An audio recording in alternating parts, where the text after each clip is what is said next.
Hello નમસ્કાર, મારી YouTube ચેનલમાં આપ સર્વે મિત્રોનું ફરીથી એકવાર સ્વાગત છે. હું છું ઝિંકલ. મિત્રો, સૌથી પહેલા તો તમામ દર્શક મિત્રોને પ્રજાસત્તાક દિવસની હાર્દિક શુભકામનાઓ. Happy Republic day.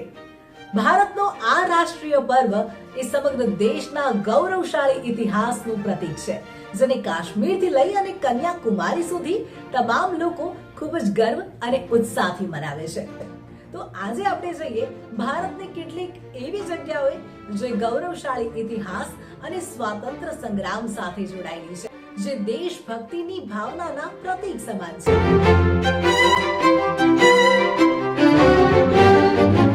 તો નંબર 1 પર છે ઇન્ડિયા ગેટ, દિલ્હી.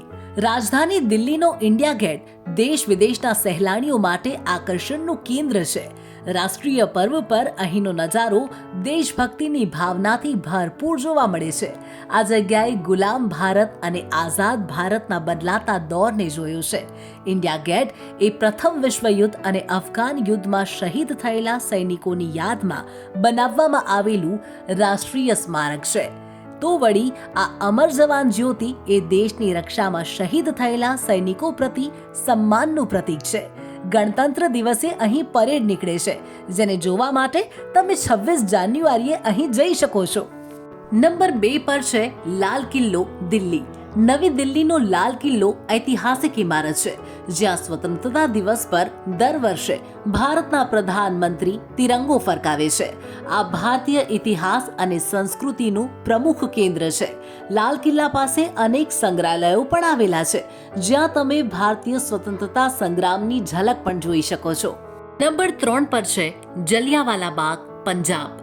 અમૃતસરમાં આવેલ આ બાગ 1919ના જલિયાવાલા બાગ હત્યાકાંડનો સાક્ષી છે. અહીં દેશભક્તિ અને બલિદાનની ભાવના તમે મહેસૂસ કરી શકો છો. અહીં આવેલી દિવાલમાં તમે બુલેટથી પડેલા છિદ્રો પણ જોઈ શકો છો. તો વળી અહીં શહીદ કૂવો પણ આવેલો છે, જ્યાં અંગ્રેજોની ગોળીઓથી બચવા માટે સ્વાતંત્ર્ય સેનાનીઓએ કૂદીને મોતને વહાલો કર્યો હતો. નંબર 4 પર છે અટારી વાઘા બોર્ડર. આ ભારત પાકિસ્તાનની બોર્ડર છે, જ્યાં તમે એક અલગ જ જોમજુસ્સો મહેસૂસ કરશો.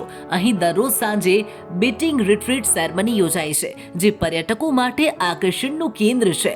આ સમારંભ દરમિયાન બંને દેશોના જવાનો પોતપોતાના દેશના રાષ્ટ્રધ્વજને ઉતારે છે. લગભગ 40 મિનિટ સુધી ચાલતા આ સમારંભમાં વાગતા દેશભક્તિના ગીતો, ભારત માતા કી જયના નારા તમારામાં એક અલગ જ ઉત્સાહ ભરી દેશે. અને જો તમારે ત્યાં સુધી ન જવું હોય તો આપણા ગુજરાતમાં પણ એક આવું જ સ્થળ આવેલું છે, જે છે નડાબેટ. ગુજરાતના બનાસકાંઠાની બોર્ડર પર આવેલ નડાબેટ પણ વાઘા બોર્ડર જેવું જ છે, તો તમે ત્યાં પણ જઈ શકો છો. નંબર 5 પર છે ગાંધી આશ્રમ, ગુજરાત. ગુજરાતના અમદાવાદમાં આવેલ ગાંધી આશ્રમ મહાત્મા ગાંધીજીનું નિવાસસ્થાન હતું અને સ્વતંત્રતા સંગ્રામનું કેન્દ્ર પણ રહ્યું છે. અહીં ગાંધીજીના જીવન અને તેમણે આપેલા સંદેશોને ખૂબ સારી રીતે સમજી શકાય છે. આ સિવાય દાંડી માર્ચની શરૂઆત પણ અહીંથી જ થઈ હતી. નંબર 6 પર છે ચંદ્રશેખર આઝાદ પાર્ક, ઉત્તર પ્રદેશ. સંગમનગરી પ્રયાગરાજ, જ્યાં હાલમાં કુંભ મેળો ચાલી રહ્યો છે, તે દેશભક્ત અને સ્વતંત્ર સેનાની ચંદ્રશેખર આઝાદ સાથે પણ જોડાયેલ છે.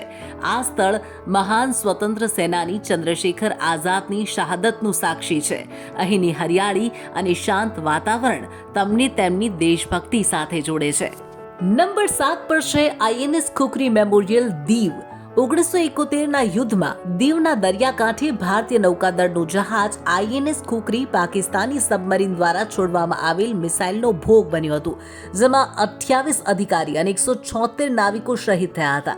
જ્યાં શહીદોએ જળ સમાધિ લીધી હતી, ત્યાં મ્યુઝિયમ બનાવવામાં આવ્યું છે. તો તમે જ્યારે પણ દીવ જવાનો પ્લાન કરો, આ સ્થળ જોવાનું ચૂકતા નહીં. નંબર 8 પર છે બીજીસ પાર્ક, હિમાચલ. ભારતીય સશસ્ત્ર દળોના બહાદુરીના સન્માન માટે સમર્પિત એક શાંત અને સુંદર જાળવણી કરાયેલો પાર્ક. આ પાર્કમાં શસ્ત્રો સહિતના ડિકમિશન કરાયેલા લશ્કરી સાધનોનું પ્રદર્શન છે, જે તમને ભારતના સંરક્ષણ ઇતિહાસની ઝલક દેખાડશે. જો તમે હિમાચલ પ્રદેશ જાઓ તો ડેલહાઉસીનું આ સ્થળ જોવાનું ન ચૂકતા. નંબર 9 પર છે સેલ્યુલર જેલ, અંદમાન નિકોબાર. અહીં જ આપણા સ્વાતંત્ર્ય સેનાનીઓને કાળા પાણીની સજા આપવામાં આવતી. કેદીઓ સાથે કઠોર વ્યવહાર અને અત્યાચારો કરાતા. કેટલાક તો આ અમાનવીય પરિસ્થિતિના કારણે મરી ગયા, તો કેટલાકને ફાંસી આપી દેવાઈ. હાલમાં આ પણ એક રાષ્ટ્રીય સ્મારક છે.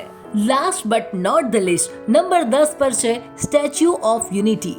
અહીં ભારતીય સ્વતંત્રતા ચળવળના નેતા અને લોખંડી પુરુષ તરીકે ઓળખાતા સરદાર વલ્લભભાઈ પટેલની 182 મીટર ઊંચી પ્રતિમા આવેલી છે, જે ભારતની અખંડ એકતાનું પ્રતીક છે. અહીં તમને સરદાર પટેલનો ઇતિહાસ અને જીવન, સ્વતંત્રતા ચળવળમાં તેમનું યોગદાન વિશે માહિતી મળશે.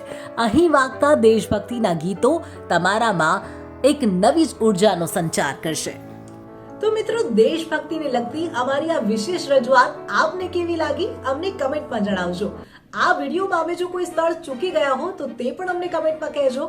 અને આ સાથે વધુ જો આવા વિડીયો આપ જોવા માંગતા હો તો ઝડપથી અમારી ચેનલને લાઈક કરો, શેર કરો અને સબસ્ક્રાઇબ કરી દેજો. હવે મળીએ નેક્સ્ટ આવા વિડીયોમાં.